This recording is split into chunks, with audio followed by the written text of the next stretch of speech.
juste pour les personnes qui ne me connaissent pas, je me présente, je m'appelle Hugo Sedouraman. Je suis consultant indépendant et ancien chef de rubrique économie numérique du journal L'Opinion. Pour certaines et certains et elles, non, je rigole, qui connaissent. Merci d'avoir fait le déplacement jusqu'à Mulhouse. On est heureux de vous accueillir. Bonjour à toutes et à Enchanté. tous. Bonjour. Alors on va commencer cette journée sur un sujet qui est très important, qui est la décarbonation de l'industrie. Très bien. Donc le sujet de la décarbonation de l'industrie est d'une importance capitale, on le sait tous, au regard des objectifs climatiques qu'on s'est fixés à l'international, en Europe et en France. Laurent Bataille, donc vous êtes président de Schneider Electric France, vous accompagnez un certain nombre d'industriels, voire la plupart j'imagine, dans leur stratégie de décarbonation. Est-ce que vous pouvez nous dire un peu où est-ce que nous en sommes aujourd'hui? Quel niveau de maturité ont les industriels français et européens, au sens plus large, dans leur déploiement stratégique de décarbonation? Oui, bien sûr. Alors, je dirais, déjà, il y a une grande prise de conscience, qui est le début de la mise en œuvre et du fait de bouger vers l'action. Maintenant, si on regarde le paysage français en particulier, le contexte dans lequel on opère, il y a eu récemment une publication d'un certain nombre de scénarios pour l'horizon 2050 par RTE, qui souligne deux choses majeures. La première, c'est qu'atteindre le net zéro carbone en 2050 pour la France, c'est possible, mais ça requiert un certain nombre de transformations. Une qui est vraiment le développement de l'efficacité énergétique. On a besoin de 40% de gains d'efficacité énergétique. C'est-à-dire que pour les mêmes process, les mêmes activités que celles qui existent actuellement, il va falloir qu'on les rende plus efficaces. Le deuxième point majeur, c'est l'électrification des usages, et en particulier de l'industrie. L'industrie, dans les années qui viennent, entre maintenant et 2050, va être le secteur de l'économie française qui s'électrifie le plus. On va avoir plus 70%, d'après les scénarios, d'utilisation d'électricité dans l'industrie. Donc, on aborde une nouvelle phase. C'est une particularité européenne, il faut le dire, non ? Non, en fait, aujourd'hui, l'industrie est un gros utilisateur d'énergie fossile, en particulier dans un certain nombre de process. Vous avez besoin de combustion et qui progressivement vont s'électrifier avec le développement soit de fours électriques, soit une électrification indirecte avec l'hydrogène. Donc c'est vraiment une deuxième phase d'électrification auquel le monde fait face dans les années qui viennent, évidemment dans les transports, dans le bâtiment avec le chauffage ou la climatisation, mais dans l'industrie. Et l'industrie va être le marché le plus impacté dans les 30 ans qui viennent en France. Alors donc maintenant, quand on regarde d'un point de vue plutôt microéconomique, après cette vision macro, les entreprises, il y a une vraie prise de conscience, il y a déjà un passage à l'acte. Beaucoup d'entreprises ont commencé leur digitalisation, ce qui permet d'améliorer leurs procédés industriels et du coup d'économiser beaucoup d'énergie. On voit un certain nombre d'acteurs qui commencent à envisager leur phase d'électrification massive. Vous avez sans doute vu comme moi dans les dernières semaines un certain nombre d'annonces. Ça a par exemple été le cas d'ArcelorMittal qui dit qu'ils vont transformer leur eau fourneau. Et ça va vraiment avoir un impact majeur. Donc pour moi, la décarbonation dans l'industrie, c'est à la fois la digitalisation qui permet l'efficacité énergétique et c'est également une nouvelle phase d'électrification. Juste, Laurent, vous pouvez expliquer pour les personnes qui ne s'y connaissent pas forcément dans quelle mesure la digitalisation portée par Schneider dans l'industrie, notamment avec la compréhension des smart grids, etc., concrètement fonctionne pour un industriel? Parce que parler de numérique au sens large, c'est intéressant, mais concrètement, finalement, ce charabia, on aimerait bien savoir comment ça fonctionne. Oui, tout à fait. Alors dans une usine, typiquement, vous avez plusieurs process qui peuvent être automatisés et digitalisés. Mais je dirais déjà, vous avez le cœur de métier de l'industriel. Donc vous imaginez par exemple une ligne de production, ça fait des années qu'on les automatise, mais je dirais dans les dernières années, il y a eu vraiment un saut technologique, en particulier avec le développement de logiciels, de technologies comme le cloud, l'intelligence artificielle, qui permettent vraiment d'offrir à la fois une visibilité de la communication machine-to-machine sur les lignes de production, permettant un grand saut en termes de productivité industrielle et également d'économie d'énergie. En fait, Aujourd'hui, on contrôle les procédés industriels de façon bien supérieure à il y a 10 ans ou 20 ans. Le deuxième grand pan qui peut se transformer, c'est toute la chaîne énergétique des usines. Aujourd'hui, typiquement dans les usines, quand vous regardez par exemple la chaîne électrique, il n'est pas rare de voir qu'elle n'est pas numérisée. C'est-à-dire que vous avez finalement peu d'instrumentation, peu de contrôle, qui offre peu de visibilité à l'opérateur de l'usine sur sa consommation énergétique. Ça va changer avec le numérique. Donc à la fois digitalisation des procédés industriels et digitalisation de la chaîne énergétique des usines. Donc, ce qui permet une meilleure visualisation et compréhension, et donc on peut agir dessus. Exactement. Okay. Ce qui est visible, c'est la première chose qu'on voit. Hein. Quand vous devenez conscient de votre consommation, simplement via la visibilité, généralement vous avez d'emblée un gain de 10 à 15% d'efficacité énergétique. Et je ne parle même pas d'optimisation, là c'est vraiment le premier gain. Sans forcément opérer une transformation radicale. Exactement. Merci beaucoup. Nelly Recrozio, alors on a parlé de 2050, vous parlez de 2030 chez EDF, vous avez décidé de mener une stratégie à 2030 de réduction et d'accompagnement de vos clients dans leur stratégie de décarbonation. Est-ce que vous pouvez nous présenter cette stratégie? Parce qu'elle a un impact, j'imagine, qui est colossal au regard de votre présence et de votre implantation en France. Tout à fait. Alors pour répondre à votre question, je vais peut-être commencer par énoncer notre raison d'être. Donc notre raison d'être que nous avons adoptée en 2020, c'est construire un avenir énergétique neutre en CO2, conciliant préservation de la planète, bien-être et développement, grâce à l'électricité et à des solutions et services innovants. Alors pourquoi je cite cette raison d'être? C'est parce que on parle de neutralité carbone, donc vous en avez parlé, c'est un enjeu majeur pour nos sociétés et pour l'industrie, et puis parce qu'elle parle de développement.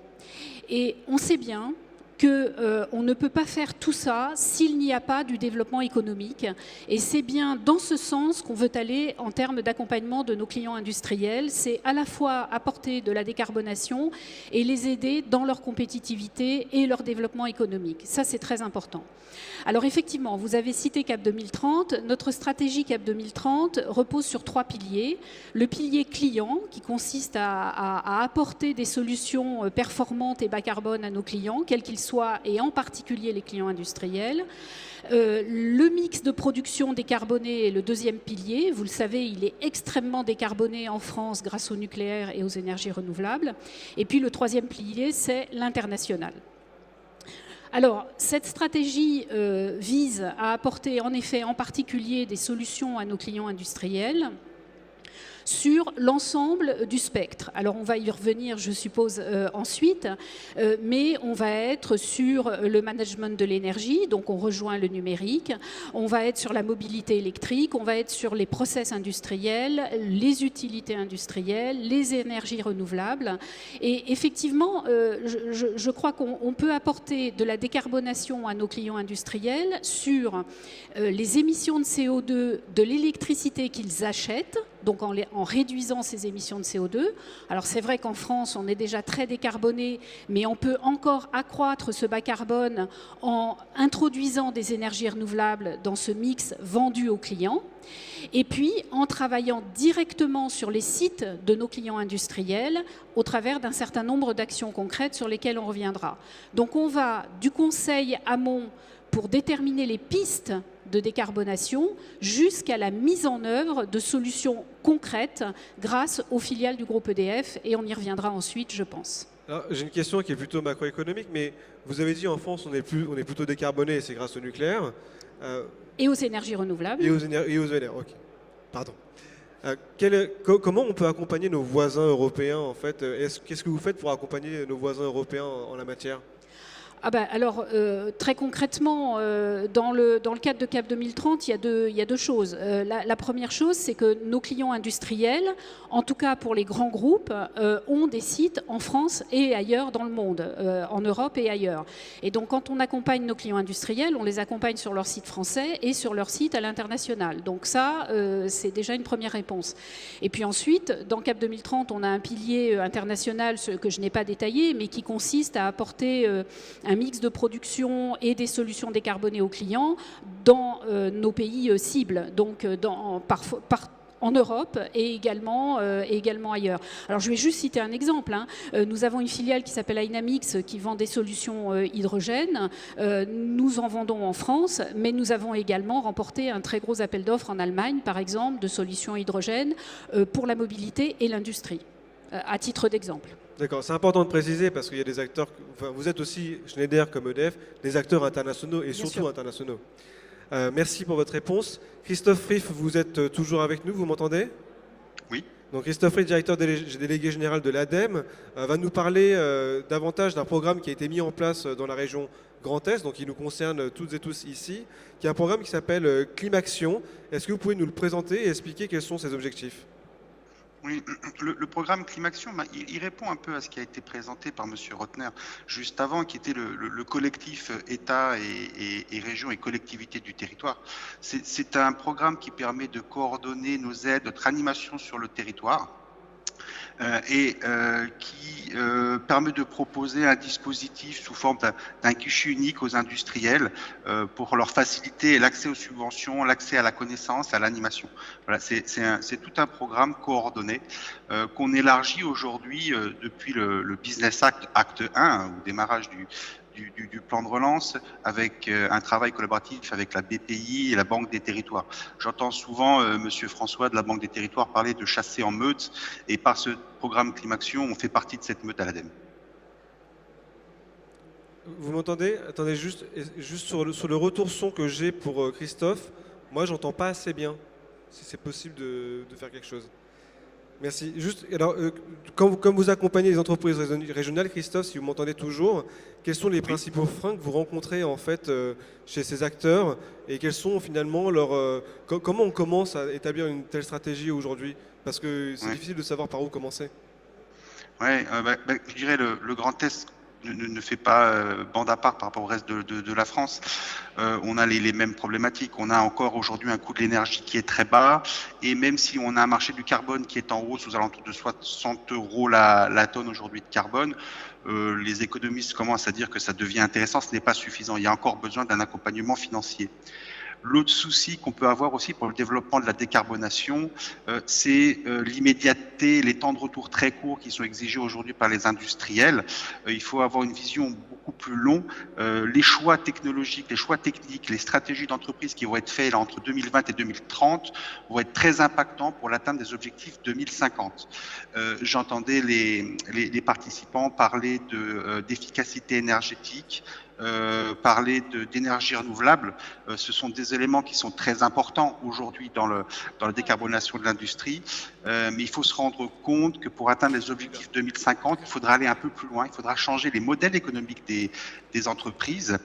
On parle aujourd'hui de produire mieux, de produire différent. Ça veut dire pas forcément moins de chiffre d'affaires, ça veut dire moins de produits sur le marché, mais beaucoup plus durables, avec des nouveaux modèles d'échange, de partenariat entre industriels ou avec les clients. On vient de présenter ce matin en conférence de presse nationale notre prospective 2050. Très clairement, aujourd'hui, que ce soit dans le scénario tendanciel ou dans les scénarios de décarbonation, il faut prendre en compte une décroissance de la production industrielle qui peut être compensée par un nouveau modèle économique qui permettrait de maintenir le chiffre d'affaires, et les premières analyses qu'on a montrent que ce n'est pas du tout incompatible. Christophe, ce serait quel modèle économique concrètement? Est-ce que vous avez un exemple qui a déjà été mis en place? C'est notamment toute la partie économie de la fonctionnalité, c'est-à-dire produire des produits qui sont réparables et ne proposer aux clients non pas simplement un produit qui va être jeté, mais un produit qui va être réparable, et proposer toute la chaîne de valeur derrière, toute la filière de réparation. On a des industriels qui commencent à se positionner sur ce sujet-là, comme le groupe SEB.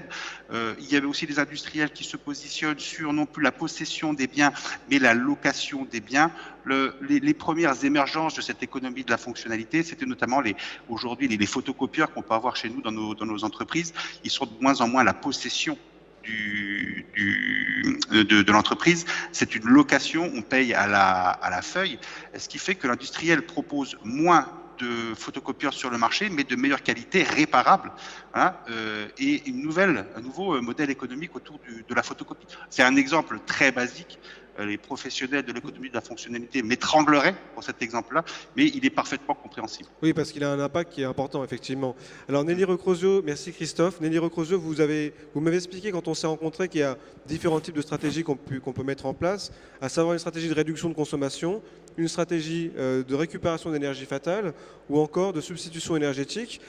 Est-ce que vous pouvez nous donner des exemples? Alors je sais que vous ne pouvez pas forcément citer le nom de vos clients, mais des exemples sectoriels en fait, de stratégies qui ont été mises en place en France qui pourraient inspirer les personnes qui sont ici présentes avec nous aujourd'hui.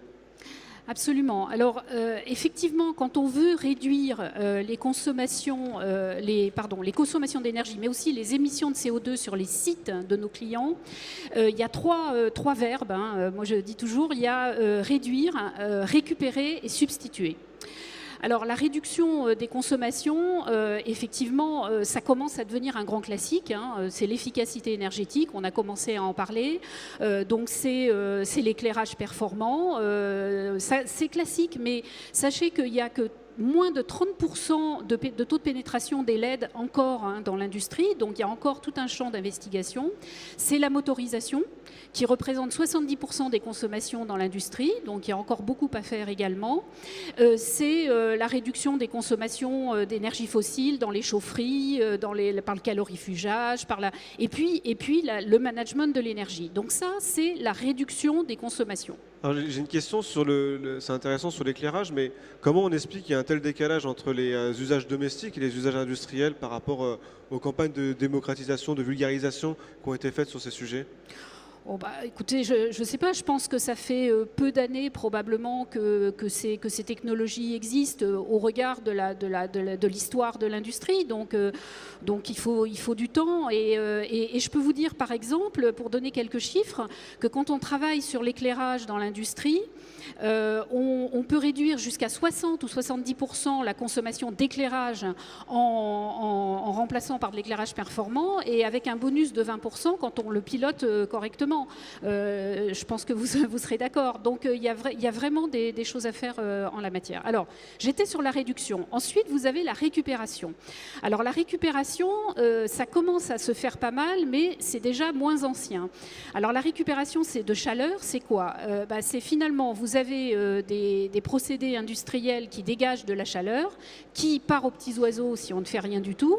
Et l'idée, c'est de la récupérer au travers d'un dispositif comme des échangeurs ou des pompes à chaleur et de la réutiliser à côté. Alors je vais y revenir sur le à côté.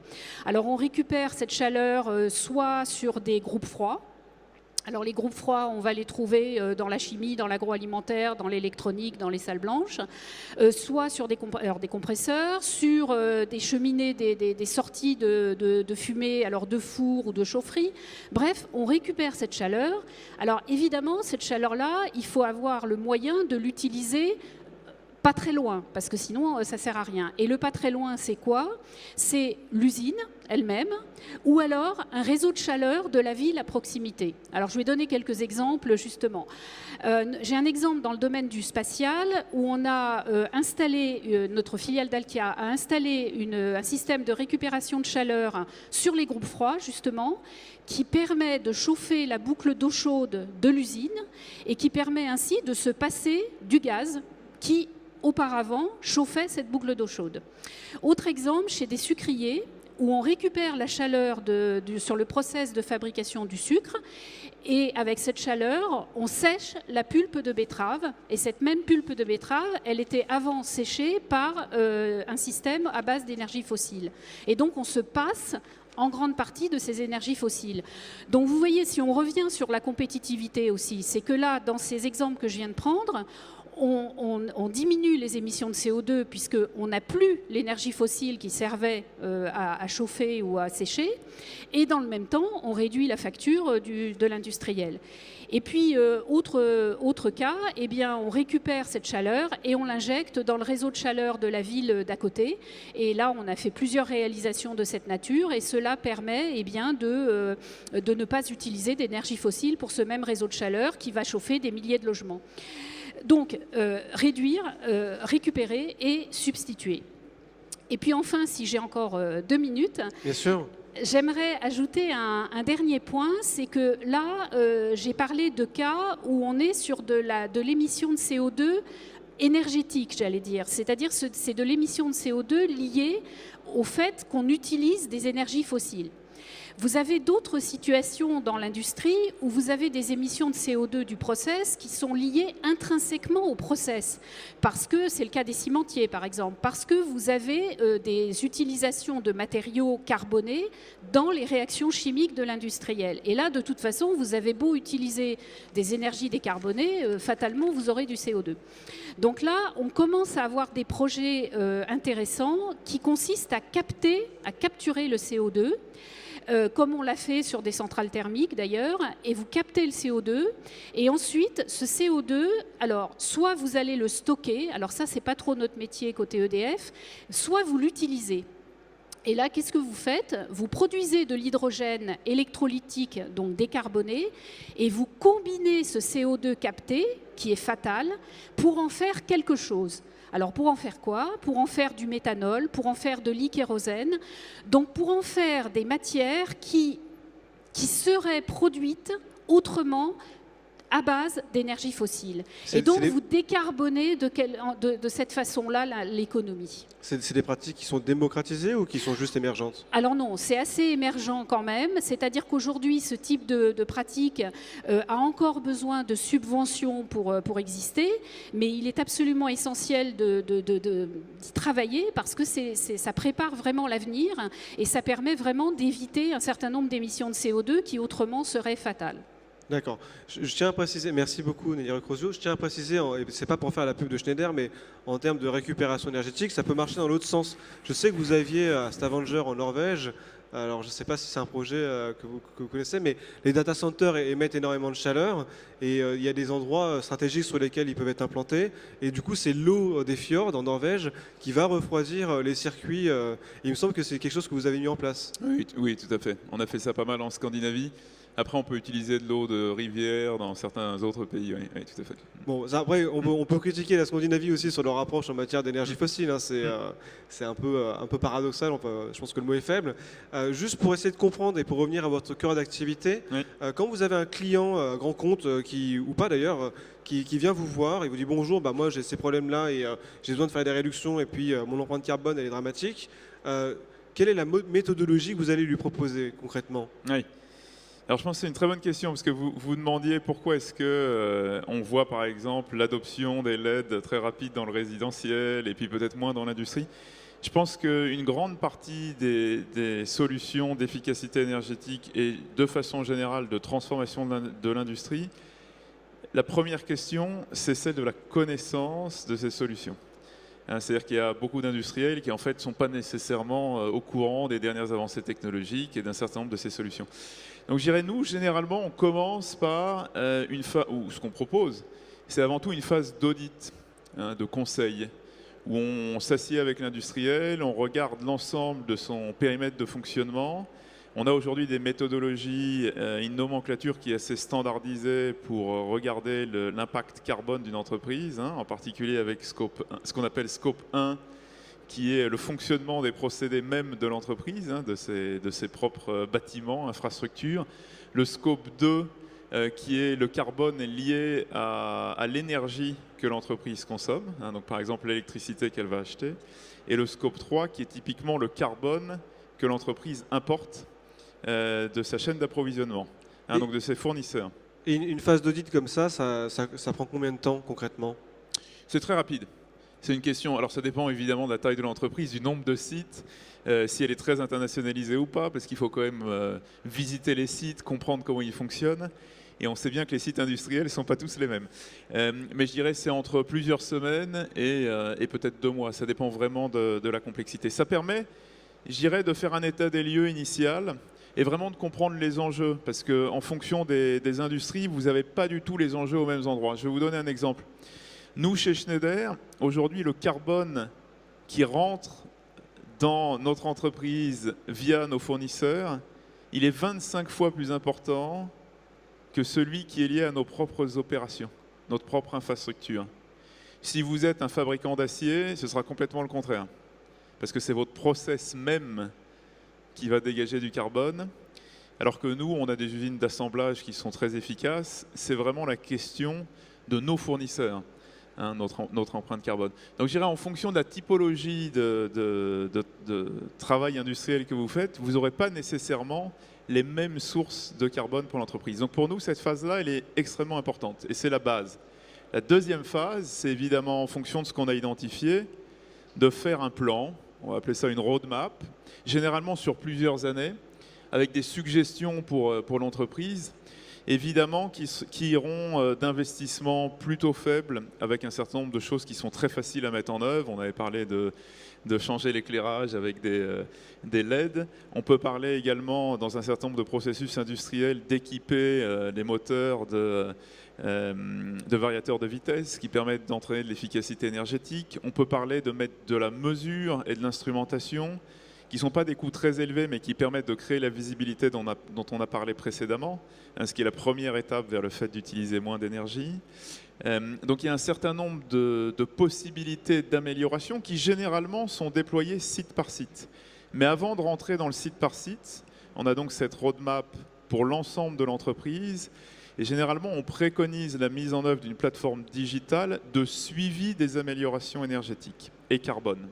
Parce que c'est vraiment la meilleure façon, généralement c'est des transformations pluriannuelles, c'est la meilleure façon pour l'entreprise de savoir où elle en est, de savoir si elle a réglé ses problèmes sur les différents sites, d'être capable de documenter son progrès, ce qui est quelque chose de plus en plus important, par exemple pour les investisseurs, d'être capable d'avoir tous les ans un rapport qui explique les progrès qu'on a fait en termes de décarbonation. Hein, donc généralement, c'est l'étape qui vient après la création du plan stratégique. Pour les entreprises qui font des rapports intégrés et qui sont sensibles aux critères ESG, effectivement. Mais... Exactement. Oui, oui. Du coup, j'ai une question, parce que quand vous parlez de cet audit et de la première phase en fait, de cette méthodologie, il y a le sujet des fournisseurs, vous en avez parlé. Oui. Et en fait, vous intégrez les données qui sont issues des émissions carbone des fournisseurs ou pas du tout? Oui, alors je vais vous donner l'exemple de ce qu'on fait nous, par exemple, puisqu'on a dit que nos fournisseurs étaient un grand levier d'amélioration de notre empreinte carbone. Donc nous, on a déployé nos propres plateformes digitales pour mesurer notre empreinte carbone. Et ce qu'on fait maintenant, c'est qu'on propose à nos 1000 premiers fournisseurs chez Schneider d'utiliser les mêmes outils pour améliorer leur empreinte carbone.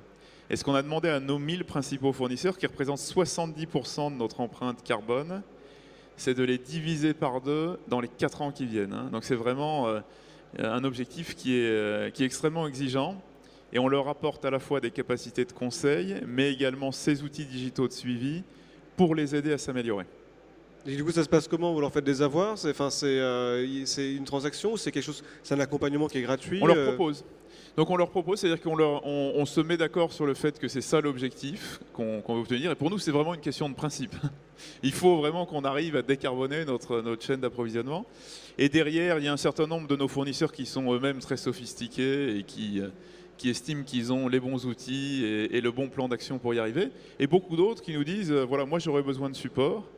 Et on leur propose, de façon commerciale, hein, d'utiliser nos outils ou nos capacités de conseil. D'accord.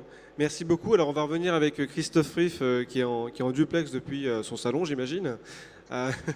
Christophe, dans la région Grand Est, on a des spécificités, notamment dans l'accompagnement des entreprises qui sont dans des processus de décarbonation, notamment avec l'utilisation du bois énergie. Parce qu'on n'a pas parlé de bois, on a parlé d'électricité, on a parlé de différents types d'énergie, mais le bois est quand même un sujet important. Est-ce que vous pouvez nous expliquer déjà de manière à peu près théorique pour que tout le monde comprenne de quoi on parle et quels sont les exemples de sociétés qui utilisent le bois énergie dans leur processus de décarbonation? Oui, donc vous l'aurez déjà compris, une fois que l'entreprise a travaillé sur l'efficacité énergétique de son process, des émissions carbone des matériaux qu'elle utilise, on a utilisé par exemple l'exemple de la cimenterie, derrière l'entreprise a encore besoin d'une énergie et là l'enjeu c'est de substituer une énergie fossile par une énergie renouvelable. L'industriel peut avoir des besoins d'une énergie, on va dire, de basse température, une eau chaude à 80 degrés et là il y a pléthore d'énergie renouvelable qui peuvent répondre à ce besoin. Par contre, on a les industriels qui ont besoin d'une haute température qui va dépasser les 200 degrés, pour lesquels il y a besoin aussi de vapeur sous pression. Et là, le spectre des énergies renouvelables qui peuvent répondre à ce besoin industriel se réduisent. Il reste aujourd'hui sur le marché une énergie qui s'appelle le bois énergie. On va utiliser des restes de bois, de scierie, des connexes, les parties qui ne sont pas utilisées dans le cadre du bois mobilier pour transformer ce produit en plaquettes, pour en faire une énergie biomasse, donc une énergie renouvelable dont les émissions de CO2 ne sont pas contributives aux gaz à effet de serre et qui permettent d'atteindre des températures équivalentes à celles du charbon ou de l'électricité. Voilà, c'est vraiment ça l'enjeu du bois énergie. Et sur le Grand Est, on a une région qui a un très fort potentiel de gisement de bois énergie. Il ne s'agit pas de surexploiter. Bien entendu, on a aujourd'hui un schéma régional biomasse qui nous garantit qu'on exploite de façon raisonnée cette ressource, tant d'un point de vue de la quantité d'énergie que de la biodiversité au niveau de ces massifs. Pour donner un exemple sur le Grand Est, on a sur les 18 derniers mois reçu une cinquantaine de projets de décarbonation très variés, allant de l'électrification, qu'on a évoqué un peu plus tôt, jusqu'à des projets de bois. Et sur ces 50 projets, en fait, 29 projets industriels du Grand Est tournaient autour de la valorisation de cette biomasse pour faire une énergie renouvelable. Et un territoire particulièrement ressort sur le Grand Est, c'est toute la Champagne-Ardenne qui est composée de beaucoup d'industries de l'agroalimentaire, notamment le groupe Tereos, le groupe Cristal Union, très encore dépendants notamment du gaz, qui ont entamé une transition et développé des projets de chaufferie bois. Si je prends le bilan rapide, on est sur le seul département sur la région de Champagne-Ardenne sur une économie de 300 000 tonnes an de CO2, un investissement sur 17 projets de Champagne-Ardenne de l'ordre de 40 millions d'euros. Et par contre, comme je le disais dans mon introduction, on n'est pas encore sur la rentabilité de cette énergie par rapport à un prix d'une énergie fossile. On a dû compenser par une aide au niveau du fonds chaleur de 14 millions d'euros. Ça illustre bien aujourd'hui le fait que les énergies renouvelables ne sont pas encore forcément à l'équilibre ou encore compétitives dans certains cas par rapport aux énergies fossiles. Mais c'est un peu le rôle de l'État et d'ailleurs on travaille avec la région dans le cadre du programme Création pour améliorer cette rentabilité. Christophe, qu'est-ce qu'il faudrait pour justement que ce soit rentable en fait pour un industriel ? Il faudrait déjà un prix du carbone encore un peu plus élevé. Il faudrait une énergie renouvelable, une énergie fossile encore plus chère. Ça peut peut-être faire hurler dans la salle, mais aujourd'hui les énergies fossiles ne sont pas encore suffisamment coûteuses. Et c'est pour ça qu'on doit, nous, dès aujourd'hui, sur cet exercice 2020-2030, inciter les industriels à se projeter plus en avant, à compenser ce déficit de compétitivité pour que justement on ne se retrouve pas au pied du mur en 2030 avec un déficit d'investissement, un déficit d'orientation des industriels vers la décarbonation, ce qui enterrerait nos objectifs de décarbonation en 2050. Les industriels doivent travailler pour réduire de 80% d'ici à 2050 leur réduction de CO2. Et ça commence dès aujourd'hui. Donc on ne peut pas ralentir le rythme. On accompagne financièrement pour corriger le business model des ENR en espérant que d'ici à 5-10 ans, le prix du bois énergie, si on reprend l'exemple que je présentais juste là, rattrape tranquillement et soit même déjà peut-être intrinsèquement plus compétitif sans aide qu'une énergie fossile. Pour clôturer cette question, Christophe, est-ce que vous avez un exemple d'un projet réussi dans l'utilisation du bois énergie à nous donner ? Alors vous avez, on en a beaucoup. J'aurais tendance à dire que sur le territoire, là vous me prenez de court. Il y a un projet qu'on pourra reprendre peut-être un peu plus tard, c'est celui notamment du groupe C15 qui substitue l'intégralité de sa consommation de charbon, notamment par une chaufferie industrielle bois. Voilà, et qui montre bien que même sur une industrie très lourde, les énergies renouvelables trouvent toute sa place. Merci beaucoup Christophe. Laurent Bataille, alors juste, est-ce que vous avez compris que j'étais quand même très friand d'exemples, parce que pour moi, c'est les exemples qui font la pédagogie, qui donnent de l'inspiration à des personnes qui ont envie de se lancer dans des stratégies de décarbonation. Est-ce que vous pouvez nous donner des exemples concrets? Alors, je ne sais pas si vous pouvez ou non citer des noms de clients de Schneider Electric, de projets dans lesquels vous avez été impliqué et qui ont été des projets à succès, on va dire ça comme ça. Oui, tout à fait. Alors, il y a certains exemples qui sont publics, donc je serai capable de les citer. Je vais peut-être juste démarrer par, à la source de notre activité de conseil aux entreprises en décarbonation, vient notre propre expérience. Donc, Schneider a démarré ce travail progressif de développement durable il y a 15 ans. Et juste pour donner des ordres de grandeur, on a des centaines d'usines chez Schneider Electric dans le monde. Et en fait, on estime que sur les 12 dernières années, tous les 3 ans, on a réussi à faire baisser notre consommation d'énergie dans nos usines de plus de 10%. Donc tous les 3 ans, vous baissez de plus de 10%. Okay, quand vous dites nos usines, c'est les vôtres? Dans les nôtres. D'accord. Ouais. Donc ça montre qu'on est capable d'aller vers de l'efficacité énergétique et de continuer. C'est-à-dire que ce n'est pas juste un gain une fois et puis ça s'arrête. En utilisant la digitalisation et les nouvelles technologies, vous êtes capable de continuer ce plan d'avancement vers très très peu de consommation énergétique au bout d'un moment. Maintenant, et un autre exemple, c'est qu'actuellement, on a une trentaine d'usines qui sont maintenant net zéro, et on estime qu'en 2025, chez Schneider, on en aura à peu près 150. Donc vous voyez, c'est vraiment... 150 sur combien? Sur, je vous disais, plusieurs centaines, donc à peu près probablement de l'ordre de 300. Maintenant, je vais vous prendre 2 exemples publics et spécifiques. Le premier, c'est celui de ST Microélectronique. C'est une entreprise avec qui on travaille main dans la main. À Crolles entre autres, mais pas que, dans différents sites qu'ils ont dans le monde, pour faire baisser leur impact carbone. Donc là, on a vraiment un angle qui est très focalisé sur leur empreinte carbone. C'est-à-dire qu'on regarde leurs différents sites pour voir comment on les équipe de technologies qui permettent de diminuer la consommation d'énergie. Et par ailleurs, on arrange pour eux le fait d'acheter de l'énergie verte dans les différents pays où ils sont. Puisqu'aujourd'hui, Schneider est par exemple en Amérique du Nord le plus grand arrangeur de ce qu'on appelle sourcing d'énergie verte. Ça veut dire qu'en fait, on va voir les différents producteurs d'électricité pour créer des packages pour les industriels d'énergie verte, ce qui a un effet très bénéfique qui est que les producteurs d'électricité, grâce à la visibilité qu'ils ont sur ces revenus liés à l'énergie verte, développent des infrastructures renouvelables, du solaire, de l'éolien. Et donc c'est quelque chose qu'on fait avec ST Micro. La dynamique, elle est quand même plus marquée en Amérique du Nord qu'en France, non? Oui. Aujourd'hui, oui, parce qu'en fait, beaucoup d'entreprises se sont dit je vais avoir un impact très rapide en faisant énormément de sourcing d'énergie verte et ensuite, seulement dans un deuxième temps, je vais travailler sur mon efficacité énergétique.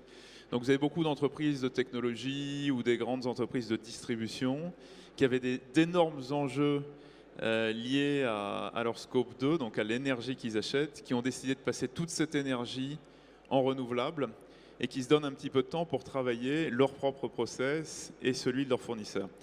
Mais effectivement, en Amérique du Nord, ça allait très vite. Cela dit, la tendance est la même en Europe. Le deuxième exemple que je prendrai, c'est celui de Nexans. Donc Nexans, le travail qu'on a entrepris avec eux était... Est-ce que vous pouvez juste rappeler ce que fait Nexans pour les personnes qui ne connaissent pas? Oui, alors Nexans, c'est un très grand fabricant de câbles industriels, en particulier sur base de cuivre, et en particulier pour l'industrie électrique. Donc Nexans vraiment se positionne sur les systèmes de câblage pour la transformation énergétique, alors ce qui est un métier où il y a une très bonne tendance actuellement. Et en fait, Nexans s'est dit il faut que je me transforme en digitalisant beaucoup plus mon entreprise et en particulier mon appareil industriel. Et donc là, c'est vraiment le numérique, le déploiement d'outils numériques pour beaucoup mieux piloter leurs usines. Et en faisant ça, ils baissent également leur empreinte carbone via l'efficacité énergétique. Et donc vous voyez, ST Micro y est allé en se disant je vais d'abord réfléchir carbone, Nexans y est allé en se disant je vais réfléchir digital, et in fine tout ça converge vers le fait d'améliorer votre impact carbone. Et sur le plan politique et macroéconomique, qu'est-ce qui manquerait d'ailleurs les deux, en France pour accélérer cette dynamique finalement? Alors déjà, je trouve que cette dynamique, elle est extrêmement positive et objectivement, quand vous regardez ce qui s'est passé dans les derniers trimestres, on voit une accélération majeure. C'est dû à la crise? Alors je pense que c'est entre autres lié à la crise parce que, si vous voulez, Covid a beaucoup fait réfléchir beaucoup de patrons d'entreprises sur quels sont les risques pour notre société et également pour leur entreprise. Et il y a un risque qui est certain, c'est le changement climatique. On sait que ça arrive si on fait rien, et donc il y a vraiment une accélération du passage à l'acte. Mais c'est également pas mal poussé par les investisseurs et les marchés financiers. Vous aurez vu que dans les derniers trimestres, il y a beaucoup plus de focalisation de leur part sur l'empreinte carbone des entreprises. Est-ce que les métiers sont polluants, pas polluants? Et donc il y a une pression qui vient également de l'extérieur. Donc c'est pas uniquement le risque réputationnel, hein. Non, c'est également ici un risque financier où vous pouvez très bien vous dire, si je suis dans une industrie qui ne sait pas dépolluer en termes carbone, dans quelques années, je vais devoir emprunter beaucoup plus cher que d'autres industries. Ce que vous dites, c'est que la sensibilité des actionnaires a changé. Oui, tout à fait. Et ça, c'est un très gros accélérateur également. Le dernier point pour moi, c'est en particulier dans un pays comme la France, la clarification de la possibilité d'y arriver avec une roadmap, moi que je trouve assez claire, en l'occurrence avec tout le travail collaboratif autour des scénarios qui ont été pilotés par RTE, et vraiment avec une réflexion à horizon 30 ans qui, je pense, donne beaucoup de visibilité aux patrons d'entreprise sur ce qu'il faut faire et ce qu'ils peuvent faire. On a le droit de dire encore RTE? Comment? On a encore le droit de dire RTE? Oui. En tout cas, les scénarios s'appellent comme ça. D'accord, merci. Merci beaucoup, Laurent. Nelly Recrosio, comment vous analyserez, vous, les clés du succès d'un projet d'accompagnement pour un industriel et quels sont ces facteurs, ces indicateurs en fonction de sa taille? C'est intéressant, ce n'est pas les mêmes enjeux structurels, j'imagine. Oui, alors je peux parler de la taille, effectivement, et puis je vous donnerai quelques facteurs clés de succès qui sont très généraux. Alors effectivement, on a beaucoup parlé de grands groupes industriels, mais effectivement, nous, notre optique, c'est d'accompagner tous nos clients industriels dans la décarbonation et la performance, que ce soit des grands groupes internationaux ou que ce soit des PMI, ETI, bien évidemment. Tout client est important. Donc en effet, on va avoir plutôt des démarches d'audit, un peu comme vous, sur plusieurs sites qui durent plusieurs semaines, plusieurs mois, mais une PMI ETI ne peut pas se permettre ça, et donc on va avoir des conseils et des audits qui vont être plus adaptés à des PMI ETI qui sont des traversées d'usines, je vais le dire comme ça, en un jour, et qui permettent de détecter très rapidement les pistes d'économie et d'émissions de CO2, de réduction des émissions de CO2, et puis on apportera derrière les réalisations concrètes comme pour les grands groupes. Donc ça, on le fait pour tous les segments de clients, bien évidemment. Oui. Allez-y. Alors, maintenant, je voudrais évoquer les 3 facteurs clés de succès qui, d'après nous, sont très importants, en tout cas pour nous, groupe EDF, et pour nos clients. J'en citerai 3, c'est l'expertise, le financement et l'innovation. Si vous me permettez, je vais passer un peu de temps sur ces 3 points très vite. L'expertise, elle est très importante. Dans le groupe EDF, ça fait des décennies qu'on connaît les usages de l'énergie. C'est vraiment dans notre ADN. Et je crois que c'est très important parce que nous avons une expertise sur l'énergie et le client a une expertise sur son métier. Évidemment, il n'y a personne qui connaît mieux son métier que le client. Et c'est bien l'association de ces 2 expertises sur l'énergie et les usages de l'énergie et par le client sur son métier, qui fait qu'on arrive à apporter des vraies solutions, des solutions concrètes. Tout à l'heure, je n'ai pas beaucoup développé la partie substitution par des énergies faiblement carbonées, mais vous en avez parlé. L'électrification des usages, ça va être un cheval de bataille extrêmement important dans la décarbonation. Nous, chez EDF, on le fait depuis des décennies en réalité. Donc aujourd'hui, on le fait pour la décarbonation, mais avant, on ne faisait pas pour ça. Donc, véritablement, l'expertise est un facteur clé de succès très important. Le deuxième facteur clé de succès, c'est le financement. On sait très bien que les industriels, ils n'ont pas du cash comme ça, ils n'ont pas des capex comme ça, et donc on a besoin de les aider à financer leurs projets. Donc il y a 3 façons de les financer. Les certificats d'économie d'énergie. Un certain nombre de projets sont éligibles au certificat d'économie d'énergie et ça permet de financer effectivement une partie de l'investissement. Deuxièmement, on a des offres de déconsolidation, déconsolidantes, une filiale qui s'appelle Perfesco qui permet d'apporter un certain nombre de solutions de performance énergétique en apportant le CAPEX et en se rémunérant sur les économies d'énergie.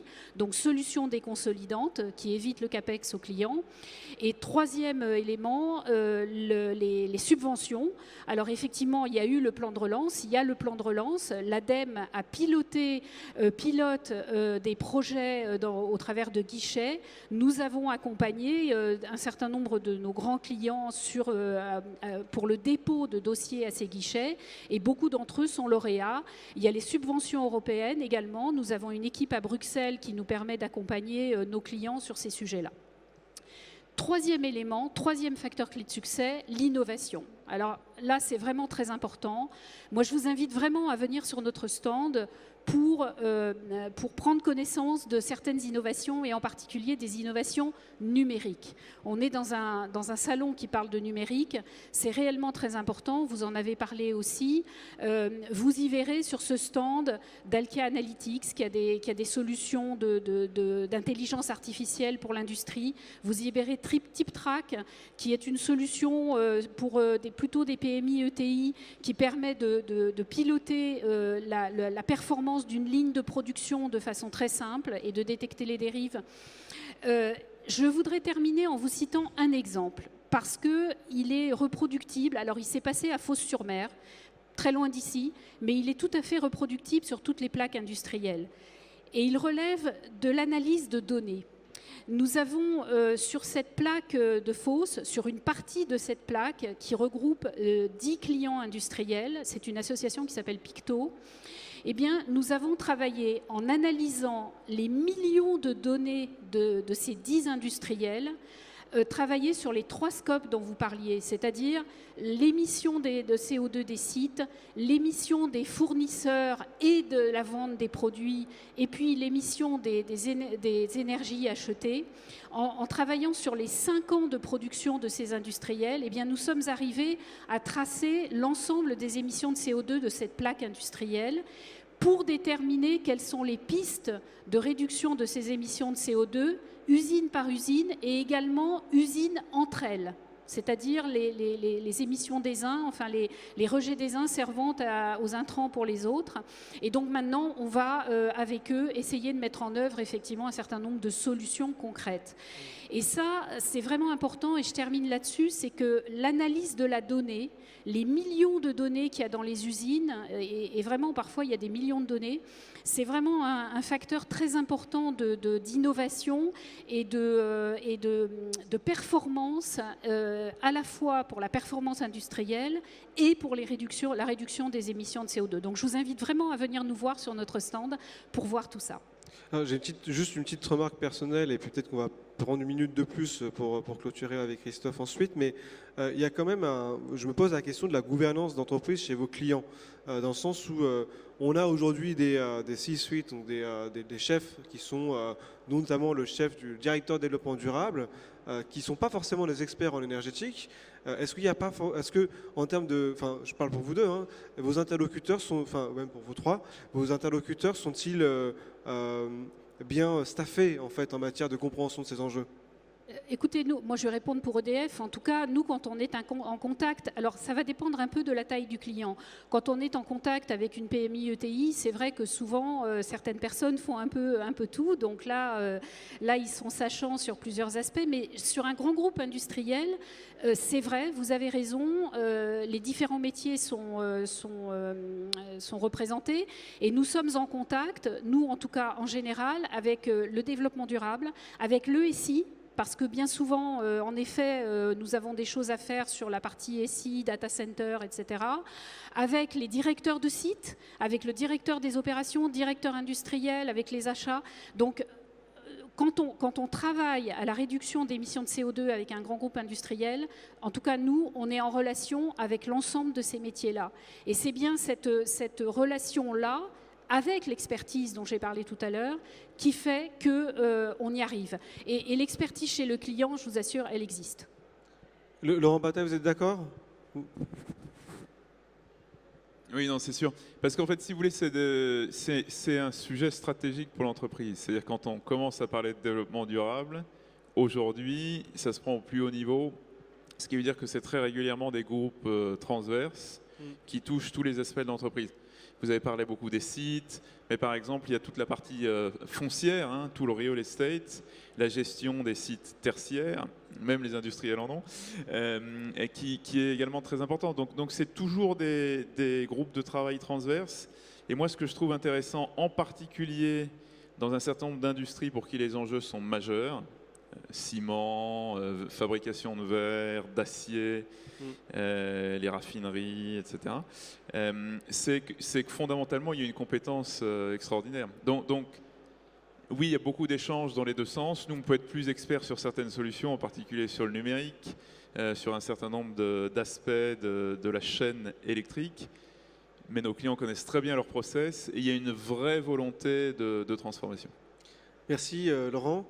Alors on va conclure avec Christophe Riff. Quand on s'est rencontrés, Christophe, vous m'aviez parlé d'un autre moyen pour décarboner l'activité d'un site industriel. Je ne connaissais pas. Vous parlez de combustible solide de récupération. C'est un terme intéressant et peu connu et peu utilisé aussi en France. Est-ce que vous pouvez nous expliquer de quoi il s'agit et dans quel cas cela peut être utilisé ? Oui, c'est le combustible solide de récupération. En fait, c'est la transformation de déchets souvent industriels qui n'ont pas pu être évités. Il y a eu un travail de prévention qui avait été fait au niveau de l'industriel, qui ne peut pas être recyclé parce qu'on est sur des matériaux un peu spécifiques ou en trop petite taille. Voilà, et donc la solution pourrait être de les enfouir sans valorisation, ce qui serait un peu un gâchis énergétique aujourd'hui. Donc c'est transformer ce produit-là en un combustible normé de haute qualité qui peut être utilisé dans des chaufferies industrielles de différentes tailles. Voilà, et sur le Grand Est, on est particulièrement en avant sur ce sujet-là. On a travaillé avec la région Grand Est sur tout un programme d'accompagnement, d'études de cette filière. Et on a deux gros industriels qui ont sauté le pas. Alors on en a déjà un, c'est Blue Paper, qui est une des premières unités de valorisation de CSR qui existe, qui est sur Strasbourg, qui est à Papetier. Mais on a aussi deux gros producteurs de bicarbonate de soude que sont Solvay et puis Novacarb C15, qui eux travaillent toujours, mais d'ici quelques années, voilà, ils auront fait la bascule avec en énergie primaire du charbon. Et c'est un exemple très concret d'impact et d'anticipation du prix justement du marché du carbone. Ils ont réfléchi à très long terme, ils avaient des équipements vieillissants, ils ont dit sur quoi on part. Si on repart sur du charbon dans 10 ans ou dans 15 ans, on sera plus bon, on sera pénalisé par ce marché, il faut qu'on change notre fusil d'épaule. Et ils ont basculé justement sur du combustible solide de récupération. Et on est sur des très fortes puissances.